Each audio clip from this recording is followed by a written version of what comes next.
ఈరోజు దేవాది దేవుడు మీ ముందుకు నడిపించిన విధానాన్ని బట్టి మొదటిగా దేవాది దేవునికి కృతజ్ఞతాస్తుతులు చెల్లిస్తున్నాను. ప్రియ బిడ్డలారా, హల్లెలూయా హల్లెలూయా. మరి ఎప్పటి నుంచో అన్న రాజేష్ అన్న గారు, షాలేం రాజు గారు, ఇంకా వాళ్ళ టీం మెంబర్స్ వారు ఎప్పుడో వెయిట్ చేస్తూ ఉన్నారన్నమాట. అన్నా మీరు రావాలి మా మధ్యకని. దేవుడు వాళ్ళని ప్రేరేపించిన విధానాన్ని బట్టి ప్రభు పేరిట వారికి, వారి టీం మెంబర్స్ అందరికీ ప్రభు పేరిట వందనాలండి. అలాగే దైవజనులకు ప్రభు పేరిట వందనాలు. కూడి వచ్చిన ప్రతి ఒక్కరికి మీ అందరికీ ప్రభు పేరిట వందనాలండి. ఎప్పుడైనా ఎక్కడైనా నన్ను చూసారా? అమ్మలారా, అక్కలారా? చూడలేదు కదండి, మంచిది. మరి యేసు ప్రభువారితో అంటే దేవుని వాక్యముతో, దేవుని మాటతో, దేవునితో బంధము పెట్టుకోక మునుపు నా బ్రతుకు ఏ విధంగా ఉందో, వేటితో బంధము పెట్టుకొని నా జీవితాన్ని ఏ రకంగా నాశనం చేసుకుంటూ ఉన్నానో, ఆ ప్రవర్తన, ఆ మూర్ఖత్వం ఏ విధమైన నాశనకరమైన మార్గంలోకి నడిపించిందో, ఆ పాపపు బంధకముల నుంచి, ఆ మరణ ఛాయల నుంచి దేవాది దేవుడు ఆయన ప్రేమతో ఏ విధంగా ఆకర్షించుకొని రక్షించి విమోచించి ఉన్నారో నా యొక్క సాక్ష్యము మీ ముందు పంచుకుంటానండి. చిన్న ప్రార్థనతో మొదలు పెడదాం. దయచేసి ప్రతి ఒక్కరు కళ్ళు మూసుకుంటే. సర్వాధిపతి, ప్రియమైన వాడా, గొప్ప దేవుడా, అయ్యా, మరి ఈ సమయంలో సాక్ష్యము పండుకుంటూ ఉండగా మా ఆలోచన, మా జ్ఞానం, మా తెలివితో కాక కేవలం మీ యొక్క ఆత్మతో నడిపించండి. అతిక్రమములు ఏవైతే గతంలో చేసినవి ఈ ప్రాంతంలో తండ్రి ఒప్పుకుంటూ ఉండగా ఆ బంధకాల్లో ఇంకా ఎవరైనా ఉంటే ప్రభువా వారికి ఈరోజు విడుదల దైత్యమును కోరుచున్నాం. మీ శక్తి ప్రతి ఒక్కరు గ్రహించుటకు వారు మనోనేత్రాలు తెరుస్తారని మనస్ఫూర్తిగా కోరుతూ, అయా, పడుతున్న ప్రయాసకి తండ్రి కృపమైన నూతనమైన ఆత్మలను మీరే ఆకర్షించి ప్రతిఫలము దయచేస్తారని యేసు నామంలో ప్రార్థన అడిగి వేడుకొంచున్నాం మా పరమ తండ్రి. ఆమేన్, ఆమేన్. మరోసారి ప్రభు పేరిట అందరికీ వందనాలు. ప్రియ బిడ్డలారా, మరి నేను ఎప్పటికి వెళ్ళినా సరే, ఎక్కడికి వెళ్ళినా సరే ఈ మాట నేను పంచుకుంటాను. ఏంటంటే, నేనైతే మీలో ఒకడిని, మీలో కూర్చోవలసిన ఒక విశ్వాసిని మాత్రమే. ప్రస్తుతానికి నేను దైవజనులంత అర్హత నాకు ఇంకా రాలేదు, వారి పక్కన కూర్చున్నంత యోగ్యత నాకు లేదు. అయినా దేవుడు వారి పక్కన కూర్చోబెట్టిన విధానాన్ని బట్టి దేవుడి నామానికే మహిమ కలుగును గాక. ఆమె మంచిది. ప్రియ బిడ్డలారా, మరి నన్ను నేను పరిచయం చేసుకుంటాను.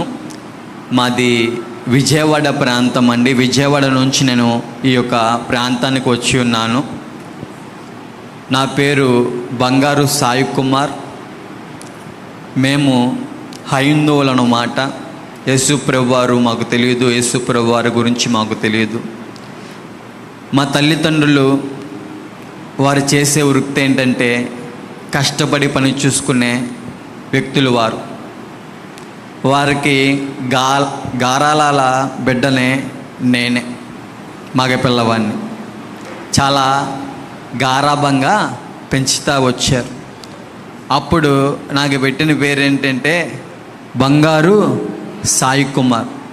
సాయి కుమార్ చెప్పే వరకు ఆ ఫోటోలు ఏమి ప్లే చేయమాకండి దయచేసి, వాళ్ళు డిస్టర్బ్ అయిపోతారు. ఆ సాయి కుమార్గా ఉన్న నేను, ప్రియ బిడ్డలారా, చిన్న వయసు నుంచే చాలా అల్లరి చేసే వ్యక్తిని అన్నమాట. ఎందుకంటే నా పెంపకం దేనితో? గారాబంతో కదా. ఆ పెంపకం ఏ రకంగా ఉండేదంటే మాట వినేవాడిని కాదు. నేను చాలా తుంటరిగా జీవిస్తూ ఉన్న వ్యక్తిని. ఈ క్రమంలో నా తల్లిదండ్రులు పడుతున్న ప్రయాస నాకు అర్థం కావట్లేదు. ఏంటని ఆ ప్రయాస అంటే, వారు ఏమీ చదువుకోలేదు, నేనైనా బాగా చదువుకోవాలనే ఒక ఆలోచనలతో ఒక మంచి కాన్వెంట్ స్కూల్లో స్తోమత లేకపోయినా, ఫీజు కట్టేంత స్తోమత లేకపోయినా సరే వారు కాన్వెంట్ స్కూల్లో జాయిన్ చేస్తూ వచ్చారు. మా అమ్మగారు వారి కాళ్ళు వీరి కాళ్ళు పట్టుకొని ఫీజులు కడతా ఉండేవారండి, డబ్బులు లేక మరి ఇంట్లో. మా నాన్నగారేమో త్రాగుడికి బానిస అయిపోతూ ఉన్నారు. ఆయన ఒక గవర్నమెంట్ ఎంప్లాయ్. పేరుకి మాత్రమే ఎంప్లాయీ కానీ జీతం మాత్రం ఇంటికి వచ్చేది కాదు. ఎంతసేపు ఆ బార్ షాప్లోనే మొత్తం వెళ్ళిపోతూ ఉండేదన్నమాట. గవర్నమెంట్ ఎంప్లాయీ ఎవరో మా నాన్నగారు, వారి యొక్క భార్య మా అమ్మగారు. మా అమ్మగారు ఏం చేసేదంటే ఇళ్లల్లో పనికి వెళ్ళడం మొదలుపెట్టారండి. అంటే పని మనిషి. ఆ పనికి వెళుతూ వేలకు వేల ఫీజులు కడుతూ నన్ను బాగా చదివిస్తూ ఉండేవారు. అయితే నా తల్లిదండ్రుల ప్రేమను నేను గుర్తించక ఎక్కువ ఈ యొక్క లోకపరమైన ప్రేమ, అంటే స్నేహితుల ప్రేమ, లేకపోతే ఈ సినిమాలు ప్రేమ, వాటిని బాగా ఆకర్షితులవుతూ ఉండేవాడు అన్నమాట. ఆ రకంగా నా జీవితం ఉండేది. ఈ సినిమాలు ఏ విధంగా ప్రభావితం చేస్తూ ఉన్నాయంటే నా జీవితంలో, ఆ రకంగా డాంబికంగా ఉంటే బాగుండు, ఆ రకంగా ఈ విధమైన ప్రవర్తన కలిగి ఉంటే బాగుండు అని అందులో ఉన్న చెడునే నేను ఎక్కువ తీసుకోవడం ప్రారంభం అవుతుంది నాకు తెలియకుండానే. ఎలా అన్నయ్య అని మీరు అడిగితే, సినిమాల్లో జరిగేవి చెప్పండి, నిజమా కల్పితమా?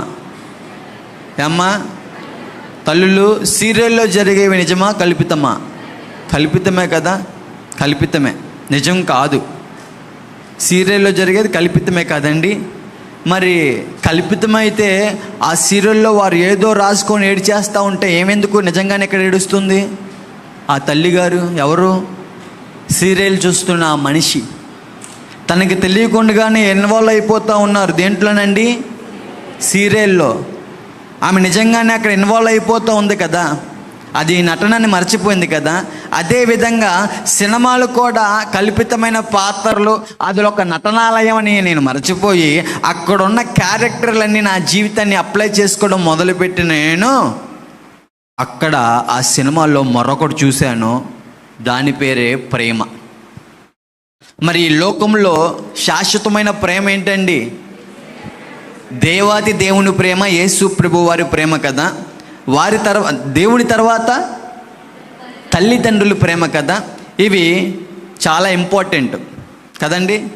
ఈ రెండు ఇంపార్టెంట్లు నేను పక్కన పెట్టి ఈ యొక్క లోక ప్రేమకి, అంటే సగము ప్రేమ, శాశ్వతమైన ప్రేమ కాదు కదా. లోక ప్రేమ అంటే శాశ్వతమైన ప్రేమ కాదు, సగం ప్రేమ, టైంపాస్ ప్రేమ. మనుషుల్ని ఏంటి ఒక మూర్ఖుడిగా మార్చేసే ప్రేమ, లేకపోతే ఆ మనిషిని నాశనం చేసే ప్రేమ అన్నమాట.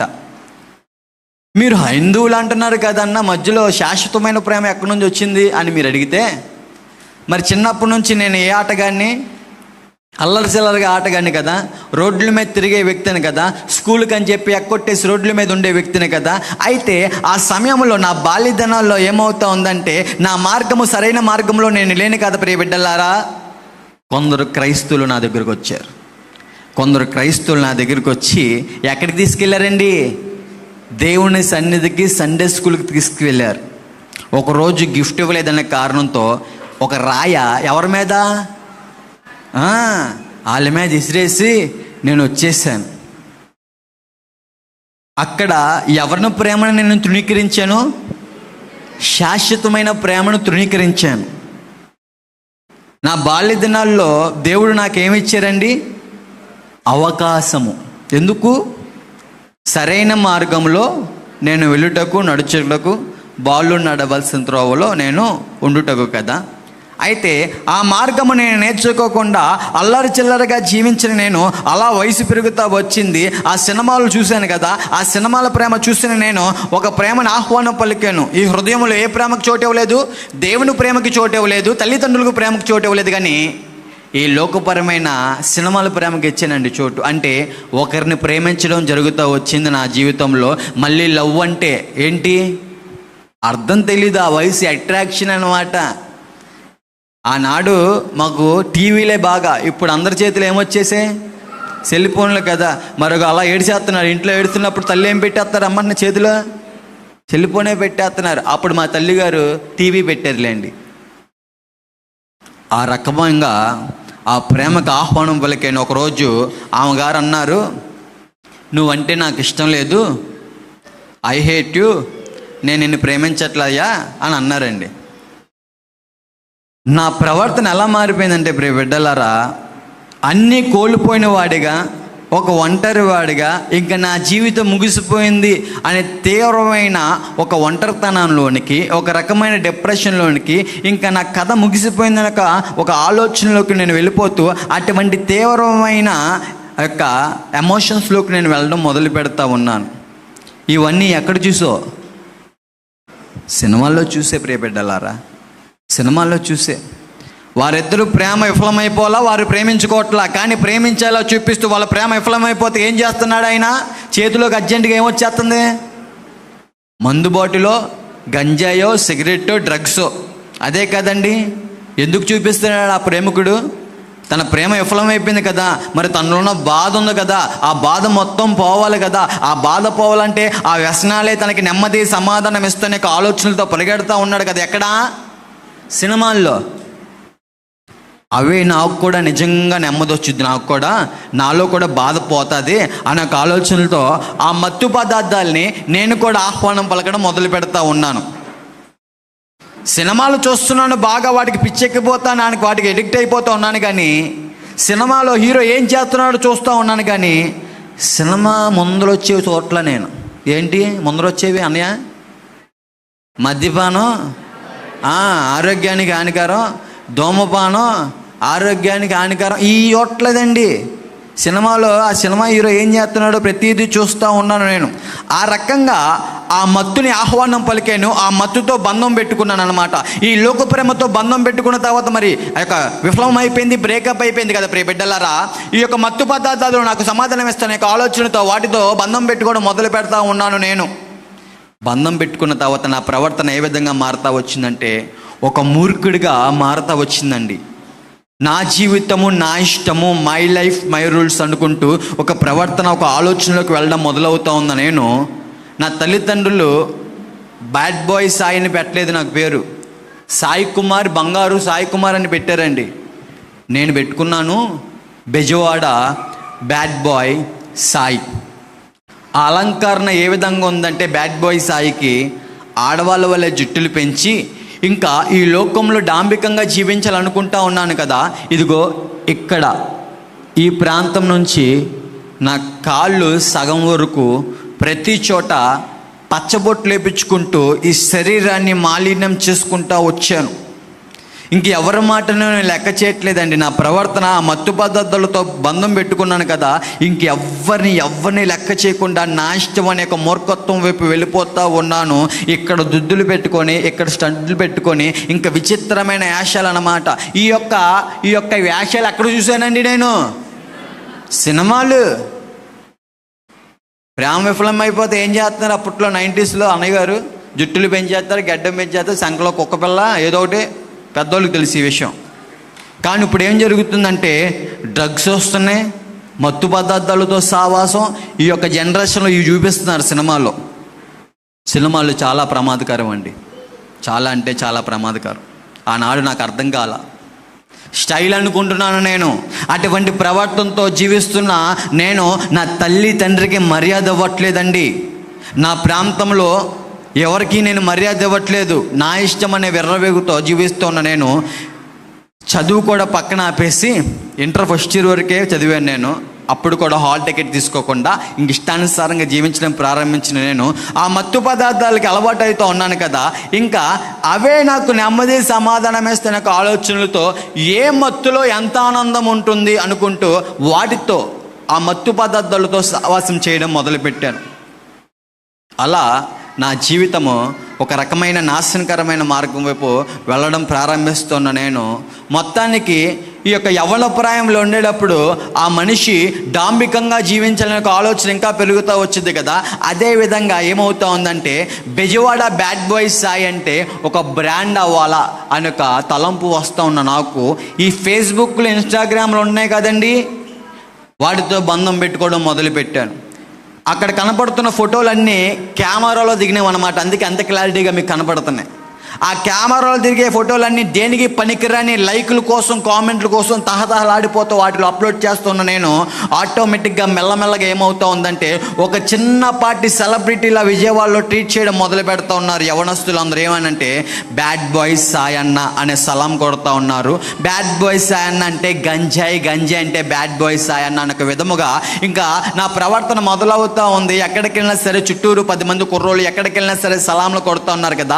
ఆ డాంబికమైన జీవితానికి అలవాటు పడిపోయిన నేను ఇంకెవ్వరికి లెక్క చేయకుండా, కన్న తల్లిదండ్రులకి లెక్క చేయకుండా, వారు నా కోసం పడిన ప్రయాసాన్ని లెక్క చేయకుండా, వారిని ఎంతో ప్రేమించారు కదా, ఆ ప్రేమను ఏమి గ్రహించకుండా, వారి కాళ్ళు వీరి కాళ్ళు పెట్టి వేలకు వేల ఫీజులు కట్టారు కదా, ఆమె ఏమి గ్రహించకుండా ఇదే చేత్తో మా తండ్రిని కొట్టే విధంగా నేను మారుతా వచ్చాను.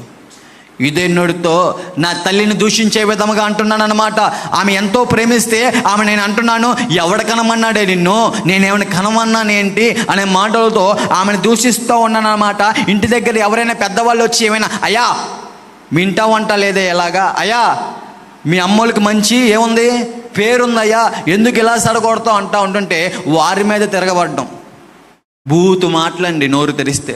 నేను అనేవాడిని వాళ్ళతో, పెద్దోళ్ళతో, వయసుతో సంబంధం లేదు. మళ్ళీ ఎరా అన్నం పెట్టే మా అమ్మ నాన్న నన్ను ఒక మాట అడగర్రా, నువ్వెవర్రా నాకు అడగడానికి అని వారికి ఇష్టానుసారమైన మాటలతో వారిని బాధ పెడతా ఉండేవాడిని. మా అమ్మగారు ఎవరంటే అండి, నేను ఎవరిని విమర్శించడానికి అయితే రాలేదండి, దయచేసి ఆలోచించండి. మా అమ్మగారు ఫంక్షన్కి వెళ్తే కొందరు ముత్తైదులు అంటారు, తెలుసా మీకు? వారు మెయిన్ పర్సన్స్ అక్కడ. ఆ ముత్తైదుల్లో అమ్మ మెయిన్. ఏ ఫంక్షన్ వెళ్ళినా సరే, ఎక్కడ జరిగినా సరే ఏమి ఉండాలా. మా అమ్మగారు బాగా పూజలు చేసే వ్యక్తి, బాగా భక్తి చేసే వ్యక్తి అన్నమాట. ఆ రకంగా విగ్రహారాధన చేసే కుటుంబం మాది. అయితే ఇప్పుడు బిడ్డలారా, మా అమ్మగారు ముత్తైదుకి వెళ్ళే ఆ ఫంక్షన్కి అందరూ అనేవాళ్ళు ఏమనంటే, వాడి జీవితం ఏంటి, వాడి వాళ్ళకం ఏంటి, మీ అబ్బాయి బ్రతికేంటి, ఆ డ్రెస్సింగ్ స్టైల్ ఏంటి, ఆ జుట్టు ఏంటి అని మా అమ్మని ఏం చేస్తూ ఉండేవారంటే బాధ పెట్టే మాటలు మాట్లాడుతూ ఉండేవారు. ఆ బాధలు మా అమ్మ ఎంతో పడతా వచ్చారు. ఎందుకంటే అండి, నా వల్ల నా తల్లిదండ్రులు ఇబ్బంది పడుతూనే వచ్చారు, కానీ వారికి నా వల్ల ఏమి లేదు, సంతోషం లేదు, ఉపయోగం లేదు. ఇంట్లో ఉన్న డబ్బుల్ని వాళ్ళు రూపాయి 2 రూపాయలు ఖర్చు పెట్టి అవి తీసుకొస్తూ ఉంటుంటే ఇంట్లో ఉన్న ఆ రూపాయిని కూడా నేను ఏం చేస్తున్నానంటే దొంగతనం చేస్తున్నాను.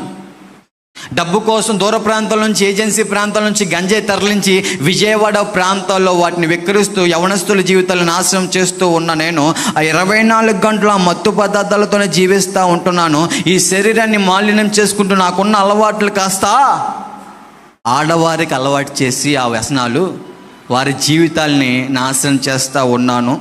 నేను అనుకుంటున్నాను, నెమ్మది, సమాధానం, హాయి, ఆనందం, సంతోషం అంతా ఎక్కడుందండి, ఈ మత్తులోనే ఉందని ఒక భ్రమలో జీవిస్తున్నాను. కానీ ఒకానొక రోజు ఏమవుతోందంటే, ఆ మత్తుతో సావాసం చేసిన నేను, ఆ యొక్క మత్తు అనే విత్తనం విత్తిన నేను ఒకరోజు పంట కొయ్యవలసి వచ్చింది.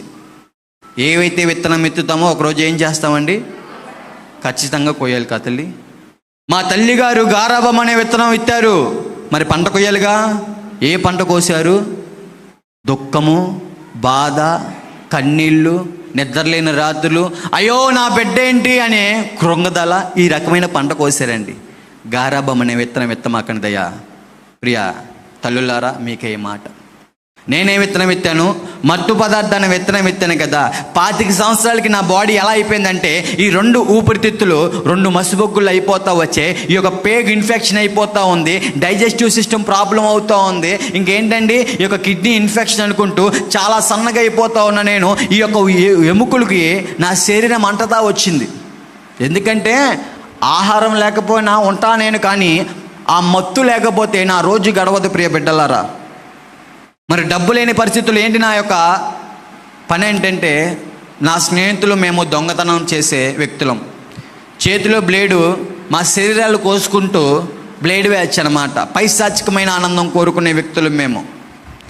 మా ఫ్రెండ్స్ ఎవరంటే, రాజమండ్రి సెంట్రల్ జైల్లో సగానికి సగం మంది మా బ్యాచే ఉంటారనమాట. రౌడీ షీటర్లు, బ్లేడ్ బ్యాచ్, దొంగతనం చేసేవాళ్ళు, రాజకీయ నాయకులకు మళ్ళీ తిరిగేవాళ్ళు. అటువంటి వారితో నా సావాసం, నేను కూడా ఆ రకంగా జీవిస్తూ రాజకీయ నాయకులకు మనం వెళ్ళిపోతూ వారిచ్చే పదే పరకు పట్టుకొని వారిని వీరిని ఇష్టానుసారంగా ఇబ్బంది పెట్టే వ్యక్తులు అన్నమాట.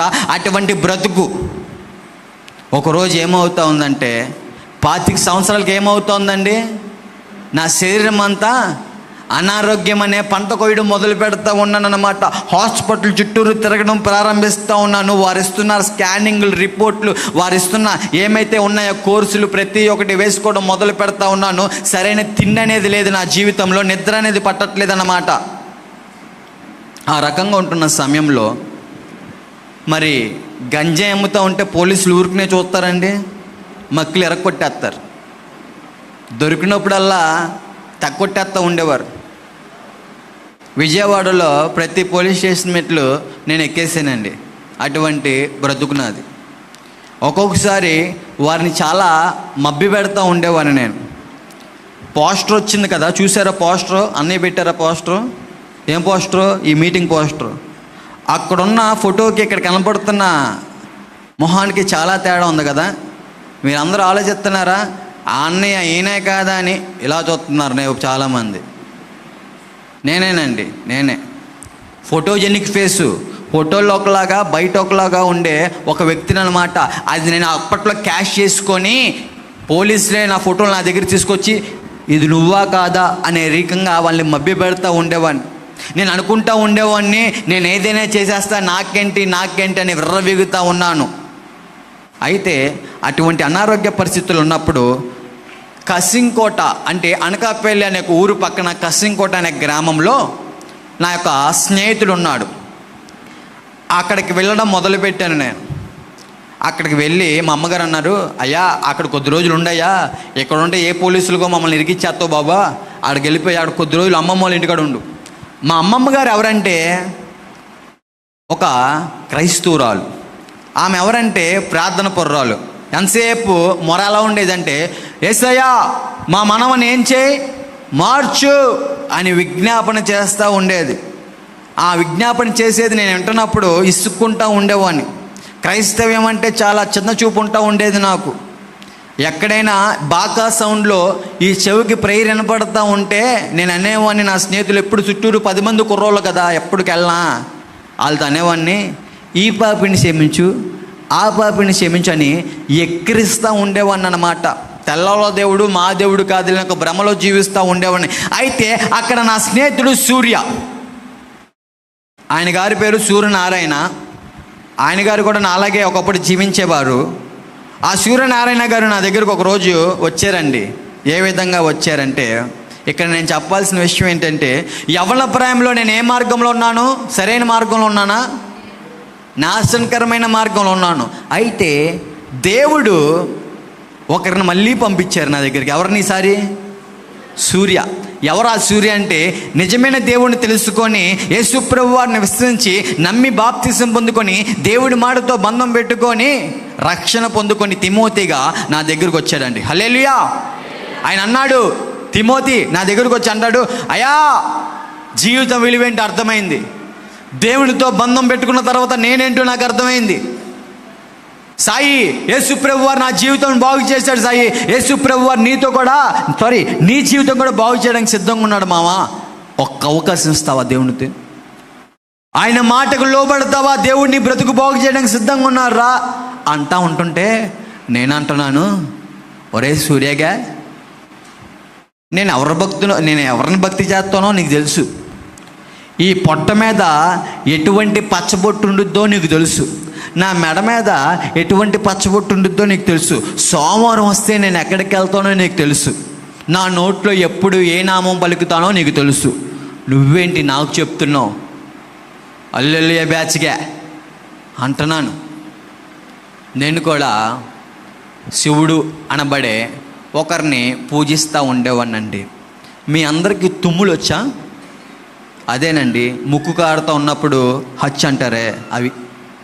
హచ్ అన్నప్పుడు ప్రతి ఒక్కరు అనే మాట ఏంటంటే అమ్మ అంటారు.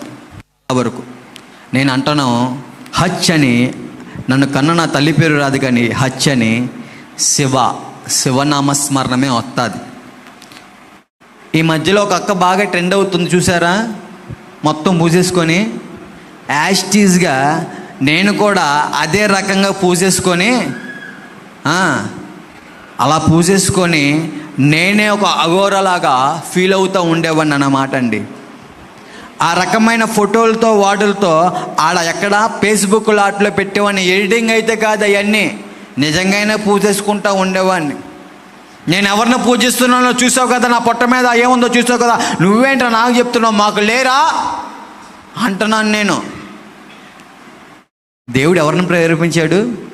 తిమోతిని ప్రేరేపించి పాడైపోతున్న నా బతుకుని బాగు చేయడానికి, సరైన మార్గంలో నడిపించడానికి, సరైన మార్గము చూపించడానికి దేవుడు ఆ బిడ్డను ప్రేరేపిస్తే నేనంటున్నాను తన యొక్క మాటలు నేను ఆలకించట్లేదండి. క్రైస్తవ్యం అంటే ఒక రకమైన నెగిటివ్ స్టేట్మెంట్లో నేను ఉండిపోతూ ఉన్నాను, కానీ క్రైస్తవ్యం గురించి, దేవుని గురించి, యేసు ప్రభువు వారి గురించి నేను ఆలకించట్లేదు. అటువంటి సమయంలో ప్రతి హాస్పిటల్ చుట్టూరు తిరగడం అయిపోయింది. ఇంకా తర్వాత అన్ని దిక్కులు అయిపోయినాయి. దేవుని సన్నిధి ఎలా అంటే మా వాళ్ళు అందరూ అంటున్నారు, నీతో పాటు తిరిగి చేస్తున్నాడే బాబు, తన బ్రతుకు మారింది, తన చూపు మారింది, తన ప్రవర్తన మారింది, తన జీవితాన్ని యేసు ప్రభువు వారు మార్చారు. దేవుడు నీ బ్రతుకు కూడా బాగు చేయడానికి సిద్ధంగా ఉన్నాడు సాయి. తనతో పాటు ఎక్కడికి వెళ్ళు, దేవుని మందిరానికి రా, దేవుని సన్నిధికి రా అన్నారు. సర్లే, ఎక్కడైతే ఏంటి, మనకు అర్జెంట్గా ఏమొచ్చేయాలి, స్వతది వచ్చేయాలి అనే ఒక ఆలోచనతో ఒక ఆదివారం పూట దేవుని సన్నిధికి వచ్చాను. ఎక్కడికి వెళ్ళినా సరే కొంతమంది గ్యాంగ్ని మెయింటైన్ చేయడం నాకు బాగా అలవాటు అన్నమాట. అక్కడ కూడా కొందరు తయారయ్యారు స్నేహితులు. చర్చికి వచ్చిన వాళ్ళు ఎవరితో సావాసం చేయాలి? పరిశుద్ధులతో సావాసం చేయాలి. నా సావాసం అంతా చర్చికి వచ్చి లోకంలో ఉంటారే అటువంటి వారితో సావాసం జరుగుతూ ఉందన్నమాట. మరి ఆ రోజు దైవజనులు అంటూ ఉన్నారు, అయ్యా మీకోసం మేము ప్రార్థనలు చేస్తున్నాం. మళ్ళీ ఆయన దగ్గర నేను ఎలా ఉన్నానంటే ఎంత జుట్టేసుకుని వెళ్ళి ఆయన దగ్గర కూర్చున్నాను. వారు ప్రార్థన చేస్తున్నారు, బాబు మీకోసం మేము ప్రార్థనలు చేస్తున్నాం, కన్నీరు కారుస్తున్నాం అయ్యా, దేవుడు మీ పట్ల ప్రణాళిక గొప్పగా ఉంది, మీరేంటి ఇలా నాశనం చేసుకుంటున్నారు మీ జీవితాన్ని, అయ్యా దేవుడికి ఏం చేయి, నీ జీవితాన్ని దేవుడికి అప్పచెప్పయ్యా అంటా ఉంటుంటే వారి మాటలు ఏం పట్టించుకోవట్లేదండి. దేవుని సన్నిధికి ఎలా వెళ్ళాలండి? మంచిగా ఒకరికి మాదిరిగా వణుకుతూ దేవుని సన్నిధికి రావాలి. అవన్నీ మనకు తెలియదు.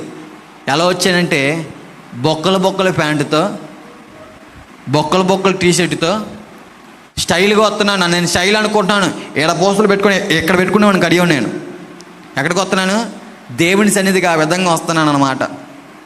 దైవజనులు దేవుడు మాటలు చెప్తూ ఉంటుంటే ఆ మాటలు ఏమి పట్టించుకోకుండా, దేవుడు దైవజనులను ప్రేరేపించి హృదయం అనే యొక్క తలుపుని తడుతూ ఉంటుంటే ఆ మాటలు ఏమి పట్టించుకోకుండా ఫోన్ నొక్కుంటున్నాను. ఎక్కడ? చర్చిలో. ఎప్పుడు ఫోన్ చేస్తే ఎప్పుడు బయటికి పోదామా అంటున్నాను. ఆ రోజు అలాగనే ఫోన్ వచ్చింది. ఆ రోజు దేవుడు మాటలు ఏం పట్టించుకోకుండా సన్నిధి మధ్యలోంచి బయటికి పోయాను. ఏ సన్నిధి అండి? జీవ మార్గం వైపు నడిపించే సన్నిధి.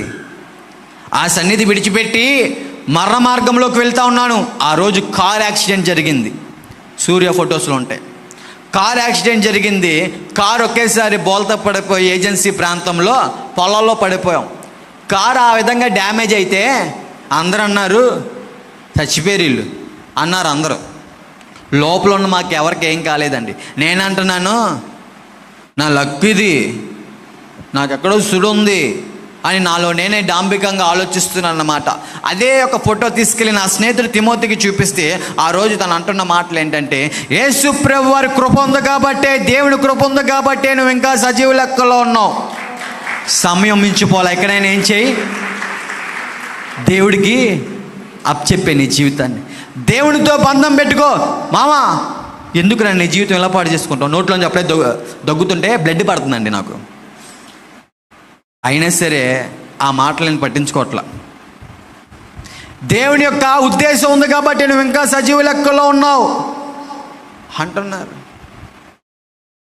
నిజమేనండి, మనం ఇంకా సజీవ లెక్కలు ఉన్నామంటే ఒకటి దేవుడు మన జీవితం ఎక్కడైనా మార్చుకుంటామేమోనని ఇస్తున్న అవకాశం ఒకటైతే, రెండు ఆయన కొరకు చేయవలసిన పని ఇంకా ఈ భూమి మీద మిగిలి ఉంది కాబట్టి ఆ మనిషి ఇంకా సజీవ లెక్కలో ఉన్నాడండి. హల్లెలూయా.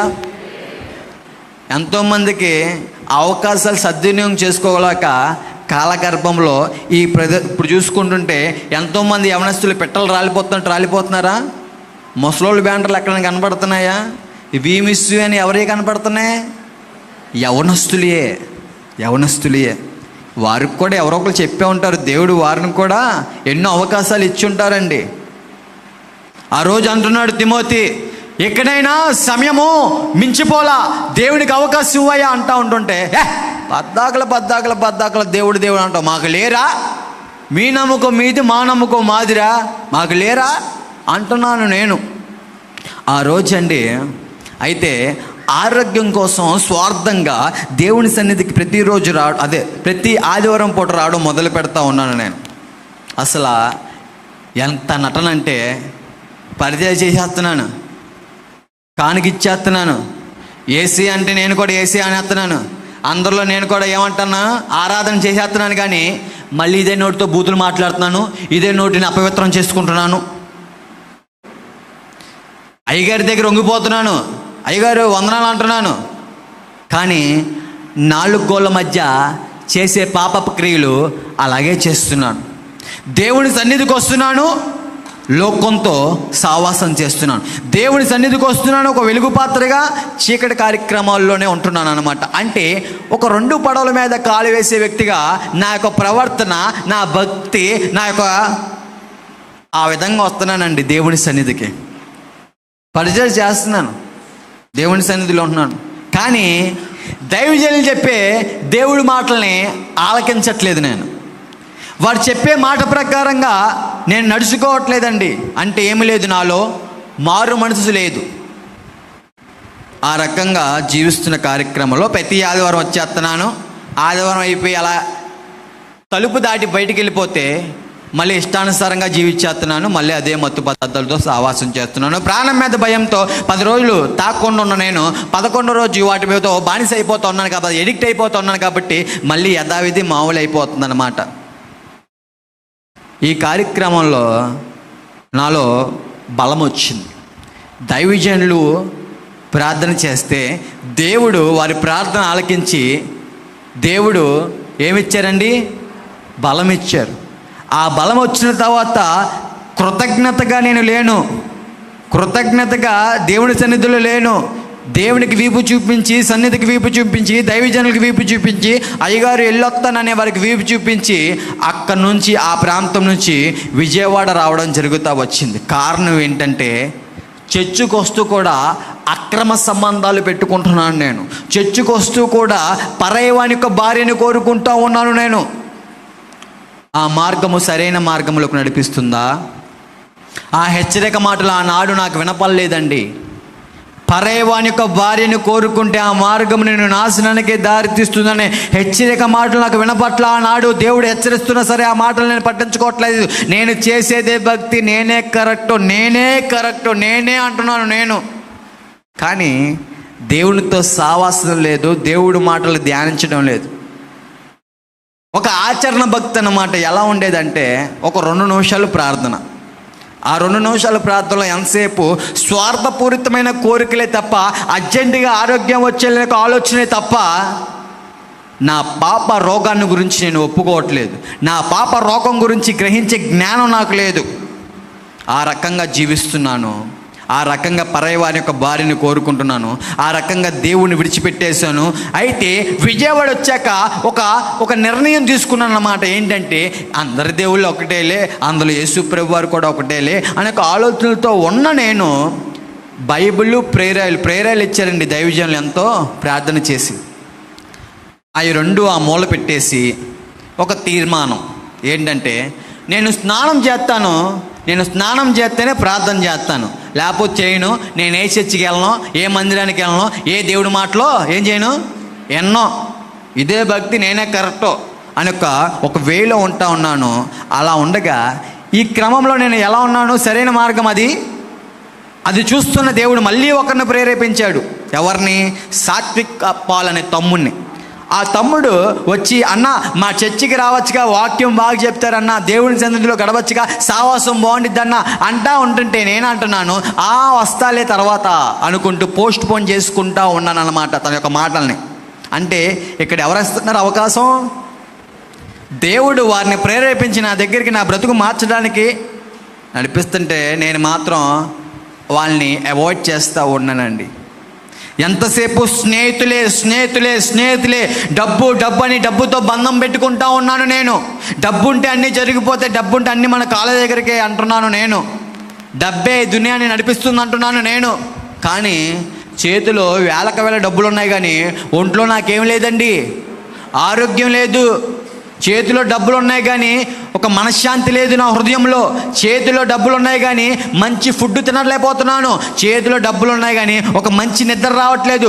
3, 4, 5 తెల్లవారుజామున వరకు ఫోన్ స్క్రోల్ చేస్తూనే ఉండేవాడిని. ఈ కళని అపవిత్రం చేసుకుంటూ, ఆ యొక్క ఏవైతే ఉన్నాయో అశ్లీలమైన చిత్రాలు చూస్తూ ఈ కళని అపవిత్రం చేసుకుంటూ, ఈ కళతో ఎవరి యొక్క స్త్రీని చూసినా సరే కామపు కోరికలతో నింపబడిపోతూ ఉంటూ రహస్యంగా నా హృదయంలో ఆ రకమైన పాపపు క్రియలు చేస్తూ ఉండేవాడు అన్నమాట. ఆ రకమైన జీవితం, ఆ రకమైన బంధకాలతో ఉంటా ఉన్నాను. అయితే ఒకరోజు ఏమవుతా ఉందంటే, ఇంకా నా శరీరము బలహీనపడతా ఉందండి. ఎందుకంటే వైజాగ్లో కొద్ది మట్టుకు బాగానే ఉన్నా నేను. ఎప్పుడైతే మళ్ళీ ఓపిక వచ్చేసిందో, మళ్ళీ అదే మత్తు పదార్థాలతో సావాసం, మళ్ళీ అదే గొడవలు, అదే కొట్లాట్లు, మళ్ళీ అదే బ్లేడ్లు, మళ్ళీ అదే రాజకీయాలు, మళ్ళీ అదే నా అమ్మాయిలు. ఏం చేస్తున్నానంటే స్నానం చేస్తున్నానండి. ఏమనుకున్నాను, ప్రార్థన చేస్తున్నాను కదా, 2 నిమిషాలు ప్రార్థన, మళ్ళీ లోకంలో పడి తిరుగుతున్నాను. స్నానం జరుగుతుంది, ప్రార్థన జరుగుతుంది, మళ్ళీ ఇష్టానుసారంగా జీవిస్తున్నాను. దేవునితో బంధం అనేది లేదు. అంటే బంధము ఉన్నట్టు ఒక భ్రమలో ఉన్నాను అన్నమాట. వాక్యము చదవమంటే పొష్టి చదివేస్తున్నాను. అపహాసకులు కూర్చుండక ఇష్టుల మార్గంలో ఏం చేస్తారండి, నడవక. అంటే అమ్మయ్య ఈరోజు నేను వాక్యం చదివేశాను అంటున్నాను, కానీ ఆ వాక్య ప్రకారంగా, దేవుడి మాట ప్రకారంగా ఆ అప్లై లేదన్నమాట నా జీవితంలో. ఆ రకంగా నేను ఒక భక్తుపరుణ్ణి అనుకుంటూ ఒక భ్రమలో జీవిస్తూ ఉన్నాను. మరి ఈ మార్గము సరైన మార్గమా? సరైన మార్గం కాదుగా, నాశనకరమైన మార్గంలో ఉంటా ఉన్నాను. నా శరీరం ఇంకా బలహీనపడుతూ వచ్చింది.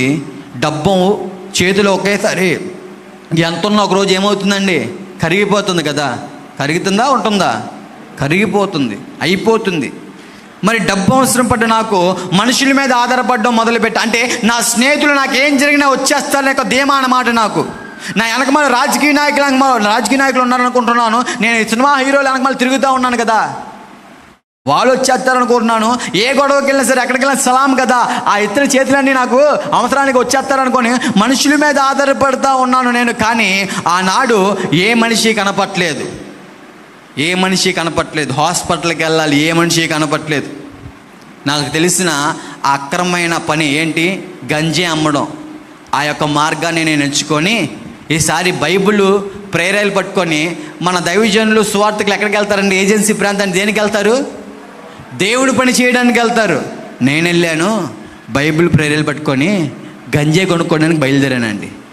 వెళ్ళేటప్పుడు అంటున్నాను మళ్ళీ స్వార్థమైన మాటలు, ఏ పోలీసు వాళ్ళకి నేను దొరకకూడదు యేసయ్యా, నేను చేసే గంజి వ్యాపారం అంతా అక్రమైన పనులన్నీ సక్రమంగా అయిపోవాలి. నాకు కానుకిచ్చేస్తే నాకు డబ్బులు వస్తాయే, ఆ డబ్బుల్లో నీకు కూడా కొంత ఏం చేస్తాను, నేను కానుకిచ్చేస్తా అంటున్నాను.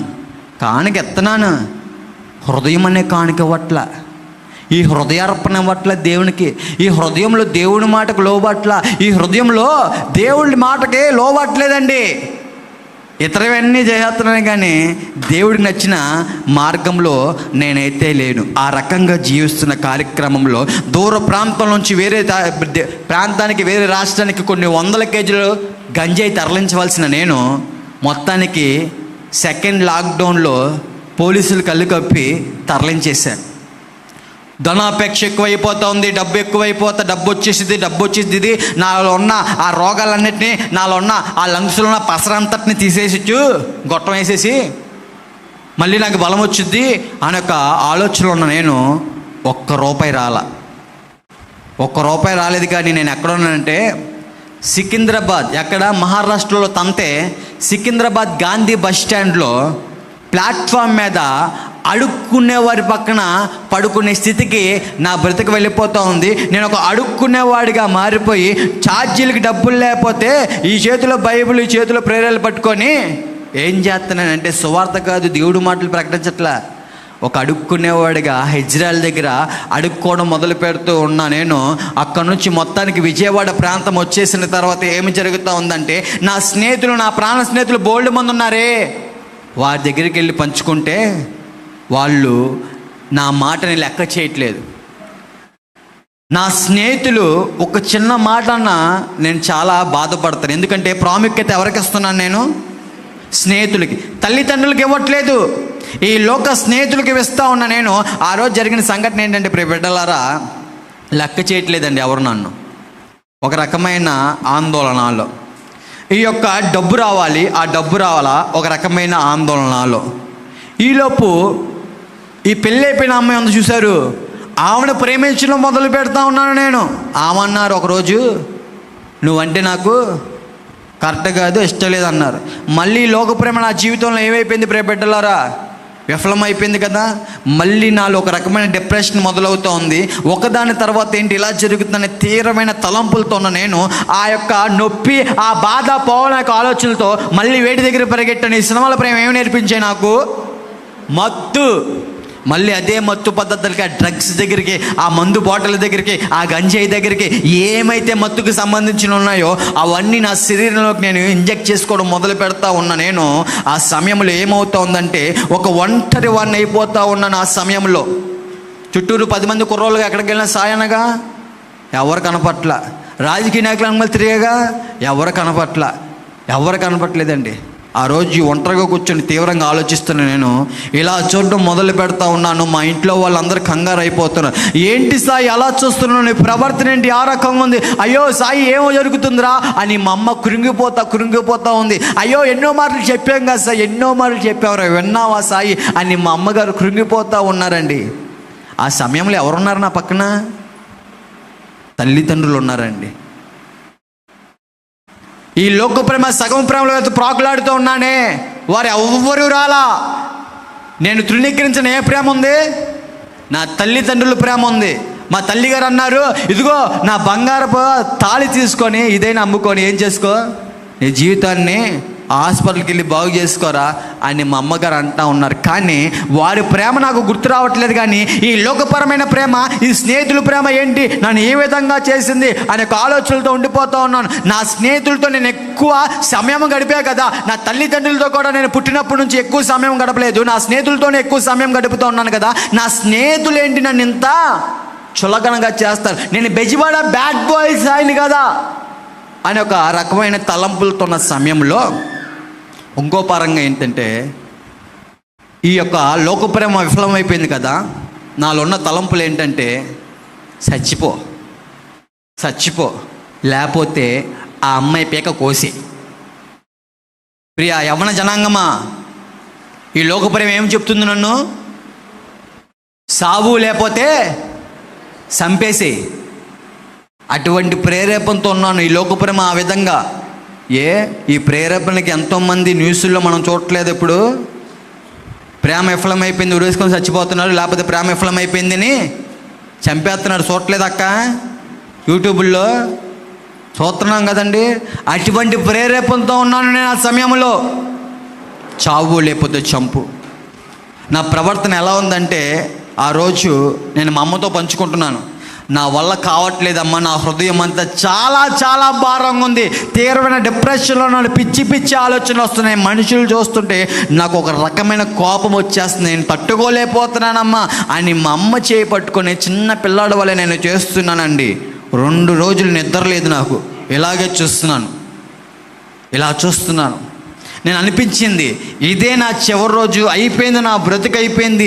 ఇంకా రోడ్డు మీద అడుక్కునేవాడి కంటే నా బతుకు దారుణం అయిపోయింది. రోడ్డు మీద పిచ్చోళ్ళు ఉంటారు కదా, మెంటలెక్కేసి వాళ్ళ జీవితాల్లో నేను కూడా ఒకరిని అయిపోయాలి అని తీవ్రమైన తలంపులతో ఉండిపోతున్న సమయంలో బాత్రూంలోకి వెళ్ళిపోయి నేను అంటున్నాను నాలో నేనే, ఇంకా నా జీవితం అయిపోయింది, Bezawada bad boy Sai character ఇక్కడితో ఫినిష్ అయిపోయింది, నేను ఇంక ఈరోజు ఇదే నా ఆఖరి రోజు అనే ఒక ఆలోచనతో నా హృదయం చాలా భారంగా ఉందండి. చాలా అంటే చాలా బరువుగా కూడా ఉంది. ఆ సమయంలో ఉంటుండగా ఏమి జరుగుతుందంటే, ఆ సమయంలో ఎవరు వచ్చారంటే ప్రియ బిడ్డలారా నా దగ్గరికి, యేసు ప్రభు వారు దేవాతి దేవుడు మళ్ళీ ఒకరిని ప్రేరేపించి నా దగ్గర నడిపించారు. ఆ ఒకరు ఎవరంటే మా పెద్దక్క దుర్గాదేవి గారండి. దుర్గాదేవి గారు కూడా నిజమైన దేవుడిని విశ్వసించి నమ్మి బాప్తిసం పొందుకొని కృపగా మారి ఆమె వచ్చారు నా దగ్గరికి. ఆ రోజు ఆమె అన్న మాటలు ఏంటంటే, యేసు ప్రభువారిని విశ్వసిస్తూ, విశ్వాసం తెలియదు నాలో అప్పుడు, యేసు ప్రభువారితో ప్రార్థన చేస్తున్నావు, దేవుడు అంటున్నావు, ఓ పక్క మళ్ళీ ఏం చేస్తున్నావు, లోకంలో ఇష్టానుసారంగా జీవిస్తున్నావు సాయి. ఒక పక్క ప్రార్థన అంటూ ఇంకో పక్కన నీ శరీరాన్ని మాలిన్యం చేసుకుంటూ ఉన్నావు, నీ నోటిని మాలిన్యం చేసుకుంటున్నావు, పాపాలు ఇష్టానుసారమైన పాపాలు చేస్తూ ఉన్నావు సాయి. దేవుడు ఆశామాష అనుకున్నావా సాయి? నువ్వు ఎన్నో అతిక్రమాలు చేసావు సాయి. సాయి ఇదిగో నేను నమ్ముకున్న దేవుడు కరుణామయుడు, ఆయన కనికరము గల దేవుడు, నీ అతిక్రమములనే క్షమించే దేవుడు. వెళ్ళిపో, నీ అతిక్రమములు నువ్వు చేసే ఏవైతే ఉన్నాయో వెళ్ళి దేవుడి సన్నిధిలోకి వెళ్ళి ఏం చేయి, ఒప్పుకో. దేవుడు ఖచ్చితంగా నిన్ను ఏం చేస్తాడు, క్షమిస్తాడు అంటా ఉన్నారండి. ఆ సమయంలో ఆ మాటకు లోబడి గోడ తట్టు తిరిగి మా ఇంటికాడ ఒక ఆచరణ భక్తి ఉంటా ఉండేది కదా, స్నానం చేసి వచ్చి ప్రార్థన చేసే భక్తి. ఆ రోజు గోడ తట్టు తిరిగి ఆ రోజు నిజమైన ఒక మొర వస్తుంది నా నోట్లోంచి. ఏంటంటే, నేను ఘోరాతి పాపినయ్యా, అయ్యా ఇదే నోటితో ఎంతోమందిని బాధ పెట్టా, నా శరీరాన్ని మాలిన్యం చేసుకున్నా, ఎంతోమందిని బాధ పెట్టా, నా తల్లిదండ్రులు ఎంతో ఇబ్బంది పెట్టా ప్రభువా, ఎన్నో పాపాలు చేశారు, నన్ను క్షమించయ్యా, ఒక్క అవకాశం ప్రభువా, ఇకనైనా ఏం చేస్తాను, నేను నా బతుకుని బాగు చేసుకుంటాను, నాకు సహాయం చే ప్రభువా అని అంటా ఉండగా నా కంట్లోంచి మెల్లమెల్లగా నీళ్లు రావడం మొదలవుతూ ఉన్నాయండి. ఆ రోజు అటువంటి నీళ్ళు వస్తూ ఉన్నాయి. గతంలో నా బ్రతుకులో కన్నీళ్ళు అనేవి తెలియవు మాకు, కన్నీళ్ళు పెట్టించడమే తెలుసు మాకు. వయసులో పెద్దవారు సైకిల్ తొక్కుకుంటూ వెళ్తుంటే ఇష్టానుసారమైన బైక్ రైడింగ్ డ్రైవ్ చేస్తూ ఇదే కాళ్ళతో వాళ్ళని తంతే వాళ్ళ కింద పడిపోతే చూసి నవ్వే స్వభావం మాది. ఒక యవనస్త్రీ రోడ్డు మీద నడుచుకుంటూ వెళ్తుంటే ఇదే చేత్తో వాళ్ళని పెటేల మీద కొట్టి వాళ్ళు బాధపడుతూ ఉంటే చూసి నవ్వే స్వభావం అన్నమాట. ర్యాష్ డ్రైవింగ్ చేస్తూ అందరిని ఇబ్బంది పెడతా ఉండేవాడిని. నేను చాలా ర్యాష్ డ్రైవింగ్ చేస్తూ ఉండేవాడినండి, చాలా ర్యాష్ డ్రైవింగ్. ఆ విధంగా అందరిని ఇబ్బంది పెడతా ఉన్న నేను ఆ రోజు ఏమవుతుందంటే, ఆ యొక్క గోడ తట్టు తిరిగి చేస్తున్న ప్రార్థనలో నా కంట్లోంచి మెల్లమెల్లగా నీళ్ళు వస్తున్నాయి ప్రియ బిడ్డలారా. ఆఖరికి నేను అన్నాను, యేసు నామంలో అడిగి వేడుకుచున్నాము తండ్రి, ఏమంటారు ఆఖరిలో, ఆమేన్. ఆ మాట పలకంగానే ప్రియ బిడ్డలారా, నా హృదయంలో బరువుగా ఉన్నాను కదా, నా తలంపులంతా నేను తీవ్రమైన కన్ఫ్యూషన్లో, డిప్రెషన్లో ఉన్నాను కదా. ఆ సమయంలో ఏమనిపించిందంటే, ఏదో ఎవరో వచ్చి ఆ పరిస్థితి అంతటిని ఒకేసారి లాక్కున్నట్టుగా ఒక నార్మల్ పర్సన్గా ఒక రకమైన నెమ్మది నా హృదయంలో ఆ రోజు నేను అనుభవిస్తున్నాను అన్నమాట. చాలా ఆశ్చర్యానికి గురవుతూ ఉన్నాను. ఎందుకంటే కొద్ది నిమిషాలు ప్రార్థనకు ముందు నా పరిస్థితి ఏంటో నాకు అర్థమైంది. ప్రార్థన చేసిన తర్వాత నా పరిస్థితి కూడా నాకు అర్థమవుతుంది. కన్ఫ్యూషన్లో ఉండిపోయాను. అటువంటి పరిస్థితిలో యేసు ప్రభు వారు నాలాంటి పాపి ప్రార్థన ఆలకించారా? ఎవరు యేసు ప్రభు వారు అనే ఒక ఆలోచనలతో ఉండగా ఆ రోజు విజయవాడలో సాత్విక్ తమ్ముడు అనే ఆహ్వానం పలికాడుగా వారి యొక్క చర్చికి, కల్వరి ఇమ్మాన్యుయల్ మినిస్ట్రీస్ అన్నమాట. మా ఆత్మీయ తల్లిదండ్రుల పేరు కమల కుమారి గారు, డానియల్ ఆనంద్ కుమారి గారు. ఆ రోజు కమల కుమారి గారు పిలుస్తున్నారు, అలా మూలలో కూర్చున్నాను నేను. దేవుడు మీ జీవితంలో ఏమైనా అద్భుతమైన కార్యం చేస్తుంటే వచ్చి ఏం చేయండి, సాక్ష్యం చెప్పండి అన్నారు. ఆ రోజు అలా లెగిసిన నేను మైకు పట్టుకొని చెప్తున్నాను, నా పరిస్థితి ఈ విధంగా ఉంది. ప్రార్థన చేశాక ఒక రకమైన నెమ్మది నా హృదయంలో నేను అనుభవిస్తున్నాను, ఏంటి సంగతి అని అడుగుతూ ఉంటుంటే ఆ తల్లిగారు అన్నారు, నువ్వు మనుషుల మీద ఆధారపడ్డావు కదా, నువ్వు మనుషుల్ని ప్రేమించావు కదా, నువ్వు మనుషుల్ని నమ్మావు కదా, వారు నీకేం మిగిలించారో నీకు అర్థమైంది కదా. దిక్కులేని దరిద్రులు ప్రార్థన ఆయన ఆలకించువాడు. దేవుడు నీకు సహాయం చేశాడు. ఎక్కడైనా సరే మారు మనసు పశ్చాత్తాపం పడి బాప్తిస్మం పొందుకొని దేవుని మార్గంలో స్థిరముగొండు. మనుషుల్ని నమ్మావు కదా, దేవుణ్ణి నమ్మడం ప్రారంభించి ఈ రోజు నుంచి మనుషుల్ని ప్రేమించవు కదా, దేవుణ్ణి నమ్మడం, దేవుణ్ణి ప్రేమించడం మొదలుపెట్టు. దేవుని ప్రేమించడం అంటే ఐ లవ్ యూ జీసస్ అని ట్యాగ్ లైన్ కింద వాట్సాప్ స్టేటస్లో 30 సెకండ్లు దేనికి పనికిరాని వాటిలో స్టేటస్ పెడితే ఉపయోగం లేదు. కానీ ఆయన ప్రేమించడం అంటే ఆయన ఆజ్ఞలని, దేవుని మాటల్ని గైకొనటమే, ఆయన చెప్పిన మాట ప్రకారంగా జీవించడమే దేవుని ప్రేమించుట. దేవునితో సహవాసం మొదలుపెట్టు. మనుషులతో మాట్లాడవు కదా, ఈ రోజు నుంచి దేవునితో ఎక్కువ మాట్లాడు, ప్రార్థనలో గడుపు. ఈసారి వాక్యం చదివేటప్పుడు దేవుడు నీతో మాట్లాడుతున్నాడు నమ్ము. ఇక్కడి నుంచి కాదు, కానీ నీ హృదయపూర్వకంగా దేవుని తట్టు తిరుగు.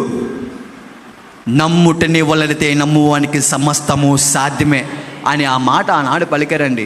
ఆ మాట ఆమె సొంత మాట, దైవజనుల మాట. అది ఎవరి మాట? జీవంగల దేవాతి దేవుని మాట.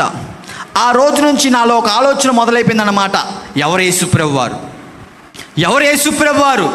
యేసుప్రభు వారు తెలుసు, అందరు దేవుళ్ళు ఒక దేవుడు అని భ్రమలో ఉంటున్నాను, కానీ వాస్తవం అయితే అది కాదు. ఎవరు యేసుప్రభు వారు అనే ఆలోచనలో పడిపోయాను నేను. చిన్న వయసులోంచి నేను బాగా చూసినవి ఏంటి? సినిమాలు కదా. యేసుప్రభు వారి సినిమాలు చూద్దాం నాకు ఆలోచనలతో యేసుప్రభు వారి జీవిత చరిత్రలో చూడడం ప్రారంభిస్తున్నా నేను. ఆ మాటలు, యేసుప్రభు వారి ప్రవర్తన, ఆ యొక్క క్షమాపణ నన్ను ఎంతగానో ఆకట్టుకుంటూ ఉన్నాయి, ఆకర్షిస్తూ ఉన్నాయి అన్నమాట. ఒకరోజు యేసుప్రభు వారి సినిమా చూస్తూ ఉన్నా నేను. యేసుప్రభు వారిని అతి కిరాతకంగా కొడుతున్నారు. ఏం చేస్తున్నారండి? కొడుతున్నారు. ఆ సన్నివేశం చూడడానికి నా హృదయం నాకు సహకరించట్లేదు, నా కళ్ళు నాకు సహకరించట్లేదు. ఎందుకంటే అలా చూస్తూ ఉన్న నేను నా కళ్ళుని ఈ విధంగా తిప్పేసుకుంటున్నాను పక్కకి. ఎందుకంటే ఆ సన్నివేశాలన్నీ ఆ రకంగా ఉన్న యేసుప్రభు వారిని కొడుతుంటే, ఒక ఆదివారం పూట దైవజనుల ద్వారా ముఖాముఖిగా దేవుడు మాట్లాడడం ప్రారంభిస్తూ ఉన్నారు. యేసుప్రభు వారి ప్రేమ గురించి వర్ణించడం మొదలు పెడతా ఉన్నారు. యేసుప్రభు వారు పాపులు రక్షించడానికి ఈ లోకానికి వచ్చిన్నారు. నశించిపోతున్న నన్ను వెతికి రక్షించడానికి యేసుప్రభు వారు ఈ లోకానికి వచ్చి ఉన్నారు. యేసుప్రభు వారితో ఏం చేయి? సావాసం చేయి. వేటితో బంధాలు పెట్టుకున్నావు కదా, దేవునితో బంధం పెట్టుకో. నువ్వు ఏకాంతముగా మొరుపెడితే ఆయన అతి సమీపంగా ఉండే దేవుడు. ఆయన నువ్వు నిజముగా మొరుపెడితే అతి సమీపంగా ఉండే దేవుడు అంటా ఉంటుంటే ఆ మాటలకి ఒక రకమైన ఆకర్షణ. ఎందుకంటే యేసుప్రభు వారు నాలాంటి పాపి కోసం మరణించడం ఏంటి? నాలాంటి వారిని ఎవరు ఇష్టపడరు కదండి.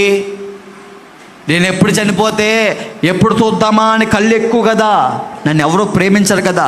యేసుప్రభు వారు నన్ను ప్రేమించడం ఏంటి అని ఆ మాటలకి పశ్చాత్తాపవుతున్న నేను ఒక మాట వినపడుతుంది. ఏంటంటే యేసుప్రభు వారు ఏకాంతముగా కొండపైకి ఏం చేశారు? ప్రార్థన చేశారు. మా ఆత్మీయులు చెప్పారు పాఠం, ఆధారపడు, దేవుడి మీద మాత్రమే ఆధారపడు, ఆయనకి అసాధ్యమైనది ఏదీ లేదు. ఆ రోజు దేవుని మీద ఆధారపడడం మొదలవుతూ కొండ మీద ఏకాంతముగా ఒకప్పుడు గంజాయి తాగుతా మా స్నేహితులు మేము ఉండేవారం. ఆ ప్రాంతాన్ని ఎంచుకొని ఆడ కూర్చొని ఆ రాళ్ళ మీద ఒక్కరిని వెళ్ళిపోయి బైబిల్ ఒక వాటర్ బాటిల్ పట్టుకొని ఇంకా దేవునితో సావాసం మొదలవుతూ ఉంటుంది. ఆ రోజు దేవుడు మాట్లాడడం ప్రారంభిస్తూ ఉన్నారు దైవజనుల ద్వారా. నీవు నా సొత్తు, నేను నిన్ను సృజించి ఉన్నాను, భయపడకు, నేను నీకు తోడై ఉన్నాను. నువ్వు గోడ తట్టు తిరిగి చేసిన ప్రార్థన నేను ఆలకించి ఉన్నాను. నీవు కన్నీళ్లు కార్చుట నేను చూచి ఉన్నాను. నేను నిన్ను బాగు చేసేదను అనే మాటలు నా హృదయాన్ని ఎంతగానో దర్శించడం దేవుడు మొదలు పెడుతున్నారు. అయితే ఇంకా ప్రతి ఒక్క మీటింగ్కి వెళ్ళడం ప్రారంభిస్తుంటే ఏదో ఒక మాట ద్వారా దేవుడు నా హృదయాన్ని దర్శించడం మొదలు పెడతా ఉన్నారండి. ఏకాంతముగా దేవునితో సావాసం ఎప్పుడైతే మొదలైందో ప్రియ బిడ్డలారా, ఆయనతో సావాసం ఎక్కడైతే ఆ ఏకాంతముగా జరగడం మొదలవుతా ఉందో, అన్నగారు ఒక 5 పాయింట్లు చెప్పారు కదా. ఏం చెప్పారు? ఫస్ట్ పాయింట్, దేవునికి ప్రాధాన్యత ఇవ్వడం. రెండోది ఏంటి? దేవునిలో ఆనందించడం. మూడోది ఏంటి? నిలబడడం, దేవునిలో నిలబడడం. నాలుగోది నీతిని సాధన చేయడం. ఐదోది నలకొట్టుకోవడం. ఆ రోజు ఆ కార్యక్రమంలో మెల్లమెల్లగా నా జీవితంలో జరగడం ప్రారంభమయ్యి ఆ కొండ మీద 2 చేతులు పైకెత్తి, అయ్యా నా ఇష్టం నేను విర్రవీగాను బాబు, నా జీవితంలో నీ ఇష్టం జరిగించయ్యా, నా బ్రతుకు నన్ను నాశనానికే దారి తీస్తుంది ప్రభువా, నాకు ఏ విధంగా జీవించాలో నాకు తెలియదు, కానీ నువ్వు నాలాంటి పాపి కోసం మరణించావంట కదా, నేను నీ కోసం జీవించాలని ఆశపడుతున్నాను ప్రభువా, నాకు సహాయం చేయను ఆయన అని నా జీవితాన్ని ఆయనకు అప్పచెప్పేసి అక్టోబర్ 23, 2021 నమ్మి బాప్తిసం పొందుకొని, ఆయన నాలాంటి పాపి కోసమే మరణించాడు, ఆయన నమ్మి నోటితో ఒప్పుకొని హృదయం మంది విసర్జించి బాప్తిసం పొందుకొని ఎల్విన్ బర్నబాస్ పేరు పడతా ఉన్నాను. దేవునితో సావాసం చేసిన తర్వాత సిగరెట్ మీద వాసన పడకుండా దేవుడు చేశారండి.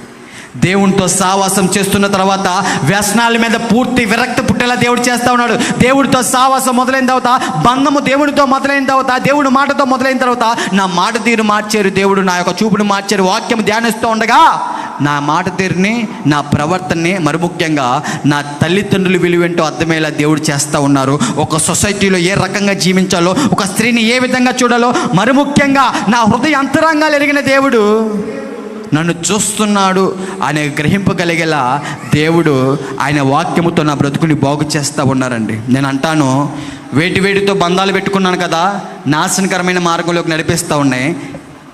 దేవునితో బంధం పెట్టుకున్న తర్వాత ఏ యోగ్యత అర్హత లేని నాలాంటి పనికిమాలిన జీవితాన్ని కూడా పనికొచ్చే పాత్రగా మార్చి ఒక సాక్షిగా పలు ప్రాంతాల్లో దేవుడు వాడుకుంటున్నారు. హల్లెలూయా. దేవుడికి అసాధ్యమైనది ఏది లేదు. ఎటువంటి స్థితినైనా, ఎటువంటి బ్రతుకునైనా, ఎటువంటి జీవితనైనా సరే బాగు చేయగల గొప్ప దేవుడు ఆయన. ఒకప్పుడు ఇదే నోటితో దూషించాను, హేళన చేశాను, ఈరోజు ఇదే నోటితో జీవంగల దేవాతి దేవుడు నా బ్రతుకును బాగు చేశాడు. నా బ్రతుకు బాగు చేసిన దేవుడు నీ బ్రతుకు కూడా బాగు చేయడానికి సమర్థుడైన. ఆనందం కోసం వెటి దగ్గర పాకులాడుతూ ఉన్నాను, కానీ నిజమైన ఆనందము, నిజమైన సంతోషము దేవునిలో, దేవునితో, దేవుని సన్నిధిలోనండి. హల్లెలూయా, హల్లెలూయా. ఆఖరిగా ఒక మాట చెప్తున్నాను. ఎంతమంది నన్ను చూడడానికి వచ్చారు? చాలామంది వచ్చారండి. ఫోటోలు కనపడ్డాయి కదా, కనపడ్డాయా? తలక లోపండి. కనపడుతున్న ఈ యొక్క ఆఫ్రాలు కానీ చూడడానికి కాకుండా, ఈ యొక్క ఆఫ్రాలు కానీ ఒక మనిషిలా చేసిన దేవుని సన్నిధికి ఆయన కొరకు రండి. హల్లెలూయా. నా కొరకొస్తే, మనుషుల కొరకొస్తే ఉపయోగం లేదు, కానీ దేవుని సన్నిధిని నువ్వు కోరుకుంటే, దేవునితో సంబంధం పెట్టుకుంటే, ఇదిగో అటువంటి జీవితాన్ని ఈ రకంగా మార్చిన దేవుడు నీ జీవితాన్ని కూడా బాగు చేయగలడు. ఆఖరి యొక్క మాట అండి, అక్టోబర్ 23, 2021 బాప్తిసం పొందుకున్నాను కదా, దానికి ముందు వరకు ఆ స్కానింగ్ ఈ స్కానింగ్ అని మింగితా ఉన్నా కదా టాబ్లెట్లు. దేవునితో బంధం పెట్టుకున్న తర్వాత అక్టోబర్ 23, 2021 కదా. ఈరోజు డేట్ ఎంతండి అయ్యగారు? నవంబర్ 9. ఈ రోజు వరకు ఎటువంటి హాస్పిటల్కి వెళ్ళకుండా, ఎటువంటి చెకప్ లేకుండా, ఎటువంటి స్కానింగ్ లేకుండా ఎంతసేపు మోకాలేసే శక్తిని దేవుడు దయచేస్తున్నాడు. హల్లెలూయా. మనుషులు చూడమాకండి, దయచేసి దేవుణ్ణి మాత్రమే చూడండి. ఆయనకి అసాధ్యమైనది ఏది లేదు. నా మాటలు ఇంకా చాలా ఉన్నాయి, కానీ సమయం లేదు. ప్రియబిడ్డలారా, ఒక్కడు మాత్రం గుర్తుపెట్టుకోండి, దేవునికి అసాధ్యమైనది ఏది లేదు. ఇక్కడితో నా మాటలు ముగిస్తూ, సమస్త మహిమ ఘనత జీవంగల దేవాది దేవుడికి మాత్రమే కలుగు చేస్తూ, దేవుడు ఈ యొక్క సాక్ష్యం ఈ వినుకుల్లో దీవించునుగాక. ఆమేన్.